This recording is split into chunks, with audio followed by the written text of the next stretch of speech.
Happy Monday, boys and girls. I hope you had a great 3-day weekend. Before we get started on our math lesson, go ahead and tell me one exciting thing that you did on this long weekend. That sounds like so much fun.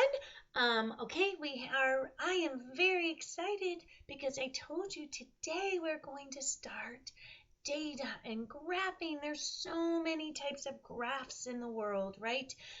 So important that you need to know what a graph is and how to look at it and how to read it. I mean, graphs help us show information and get information in a clear, quick way, and it also allows us to compare information.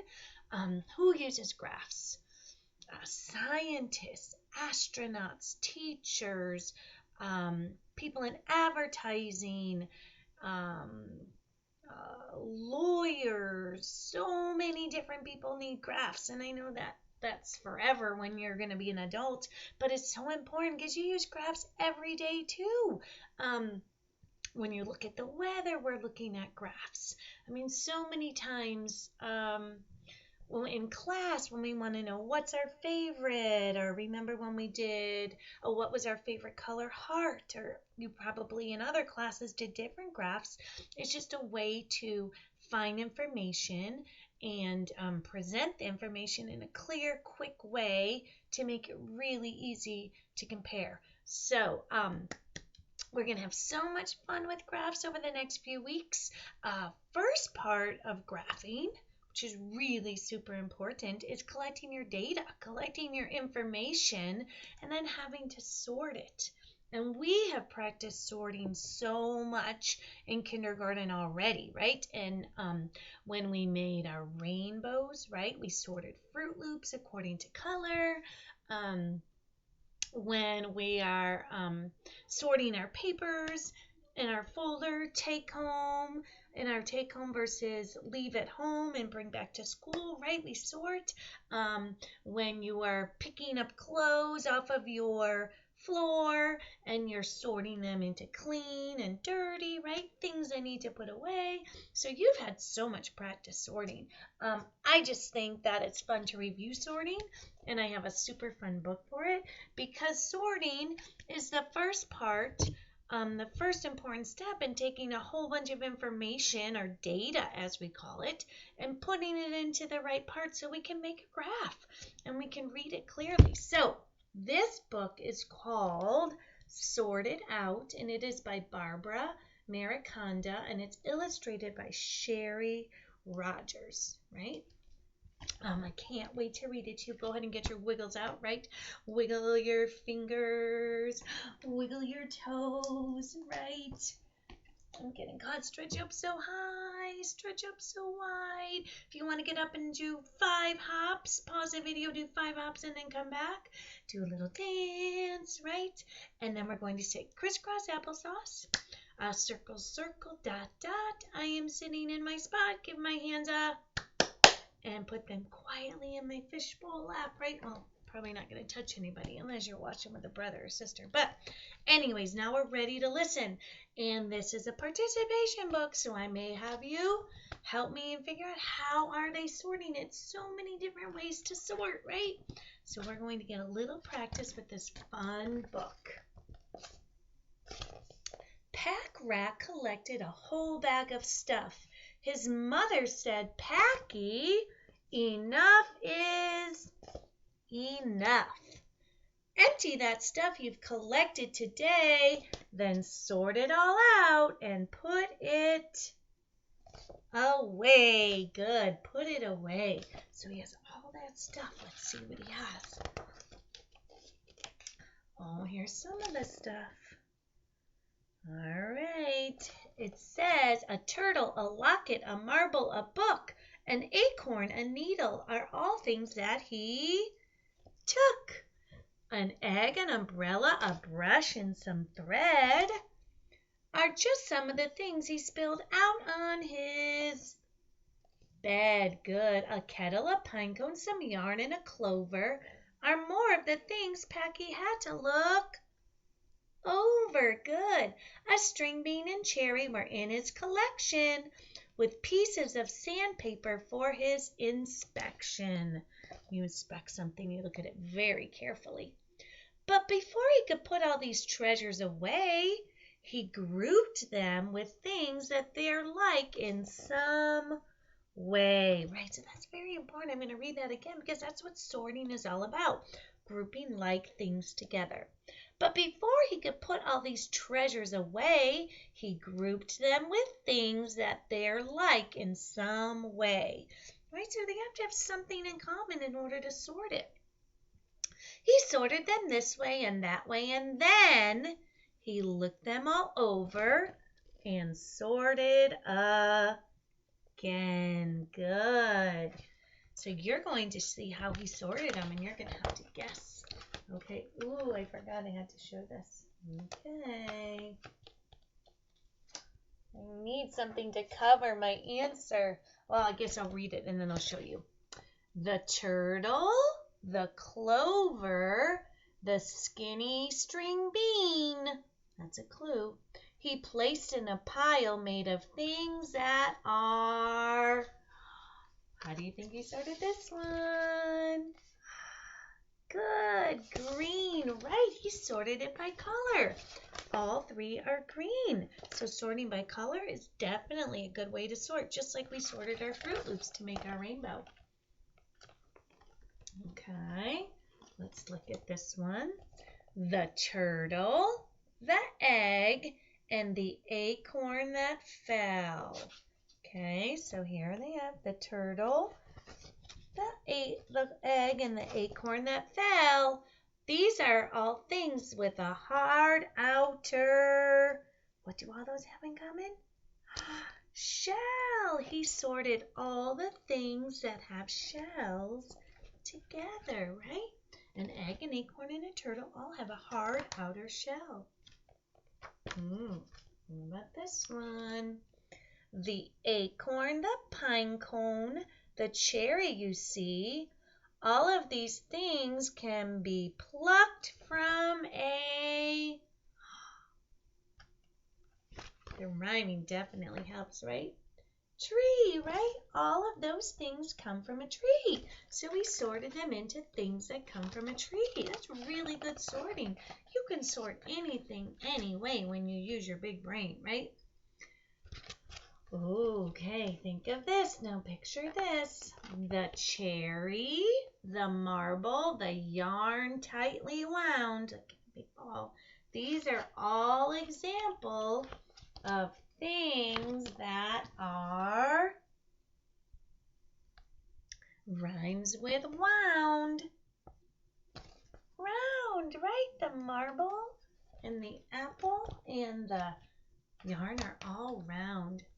The yarn, the needle, and thread are, all things we use when we knit, stitch, or sew, right? So you can sort things by how they're useful, right? You use all those things to sort. So let's see so far. We've done it by color.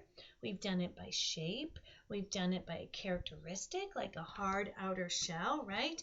We've done it by what those things are used for. So many ways to sort. Ooh, the needle, the locket, the dented in kettle. All these things have been made out of, so the kettle and the locket, right? Oh, the locket's over here. Do you know what they're all made out of? Kettle, metal. Good. They're all made out of metal. He's really smart. He's coming up with good ways to sort his treasures. The locket, umbrella, and book that he chose. Let's see.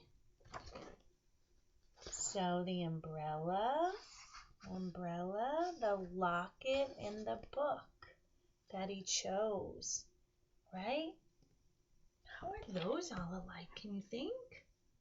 Think, and then I'll read you the rest of the clue. The locket, the umbrella, and book that he chose. These are all things you can open and close. Good. See, here's an open umbrella, open book, closed book, open locket, closed locket, right? Oh, that one's closed, that one's open. So they open and close. Another way to sort by what the things can do. The sandpaper, pine cone, and brush, sure enough. Okay, so let's see. Pine cone, sandpaper, and the brush. What do you think? Are all some things that feel scratchy and rough. Good. Yeah, we can sort things by how they feel. Are they smooth? Are they rough? Are they cold? Are they hot? Right? Or warm? Still, as he sat in his room full of clutter, shaking his head, Packy started to mutter. He scratched at his head and said, I've been thinking, why does it seem my collection is shrinking? Look at the cover. Look at how much stuff he has. And now, look how much stuff he has. What do you think? Use that big brain and make a prediction. Where's all his stuff? He says, my kettle is missing, my umbrella and book, the egg and the cherry, my yarn. Mom, come take a look. Good. She shrugged as she shoved all his stuff in a heap. All of the stuff he intended to keep. But then how surprising, when his mother was through, they discovered his red checkered bag was gone too. Oh my goodness. Oh, and look at, do you see some of his stuff? I see the metal kettle and the round apple, the egg with the hard outer shell. I think his sister got it right and had a tea party. Did you predict that? I bet you did. You're super smart. All right, so that is the first step of making any kind of graph, is collecting the data, the information, or the objects in this case, and sorting them according to something, putting them in groups according to something that's the same about them, right? So in this book, if we wanted to, we could, see, here's all the things that he found, right? And we could take those things and we could sort them. One way to sort all of those things would say, are they non-living, or an animal, or a plant, right? And this is what we do. So we sort them and then we can put them into a graph. And we'll learn all about graphs coming up in a few days, I promise. But today we're going to practice sorting, just like we sorted in this book.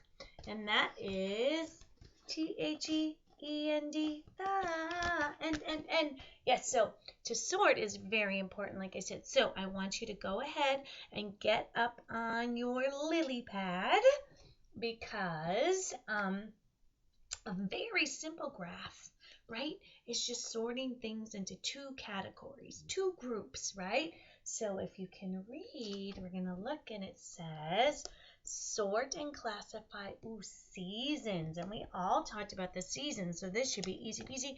You've already sorted winter, fall, spring, summer things, I know. And this just has two categories, right? Two groups. Summer items and winter items. So this will be super easy, right? So I want you to go ahead and get on your lily pad, and since it's getting super hot, summer is almost here in Arizona, right? Even though it's spring, it feels like summer weather. We're going to hop when we get some summer items, okay? And I am going to sort them and graph them according to what you tell me, right? So if it's summer, you're going to hop up and say summer. And if it's winter, you're just going to shake on your lily pad and say winter. Okay, ready? And I will put it on our graph. I have a few of them. Well, it's just kind of a really simple graph. It's more of like a chart, right? A chart can be a graph. Okay, ready? So let's see. First item, where you see a lot of this and it's really hot. Good, summer. Did you leap so high? Okay, what about this one?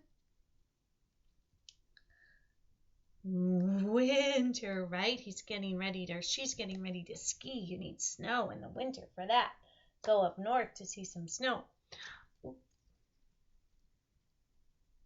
Good, shorts. Although in Arizona, right? Did you say winter?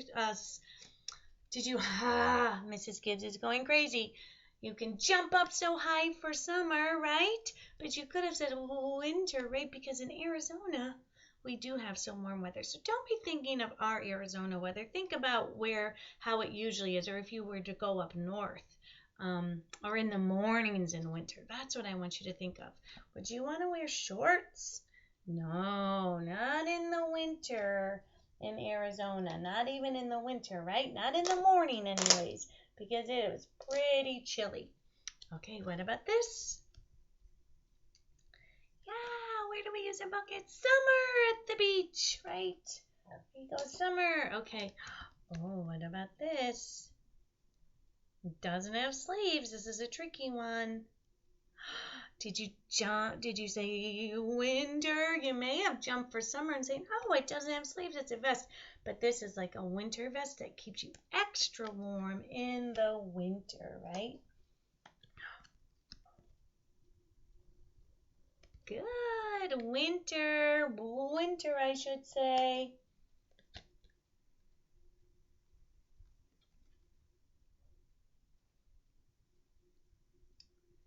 Yes, lemonade is summer.